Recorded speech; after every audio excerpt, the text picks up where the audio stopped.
The Hanoi Opera House looks like it doesn't quite belong here at first. Tall French pillars, domed roofs, iron balconies. It's a copy of the Palais Garnier in Paris, scaled down and adapted to deal with the tropical heat. The French colonial government built it over 10 years, finishing in 1911. At the time, it was meant to be a cultural center for the French living in Hanoi.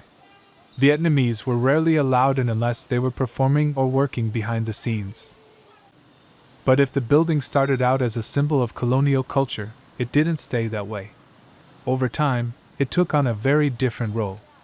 After the August Revolution in 1945, this was where the Viet Minh held political meetings and rallies. It was in front of this building that the revolutionaries first raised the red flag. The place that once echoed with French opera became a space for Vietnamese resistance and, later, Vietnamese culture.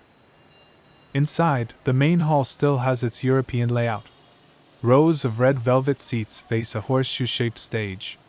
The ceiling is painted with faded frescoes, and the chandeliers are original, though they've been rewired a few times.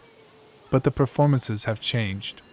Over the decades, this stage has held everything from traditional Vietnamese opera to modern dance to government ceremonies. During the American War, the building went mostly quiet, except for a few secret gatherings. There's talk of an underground passageway connecting it to nearby government offices, though no one has ever confirmed it officially. It would have been useful for moving people during emergencies or raids. In the 1990s, the building was in rough shape. Pieces of the plaster were falling off, and the acoustics weren't great anymore. It took a major restoration project, partly funded by the French, to bring it back to working condition. Since then, the Opera House has been fully active again. It now hosts local and international performances, though it's still more of a symbol than an everyday theater for most people. For a long time, the Opera House was a building people passed by more than entered. But its role has shifted again. Now it stands as part of the city's memory, not just colonial memory, but everything that followed: revolution, adaptation, survival.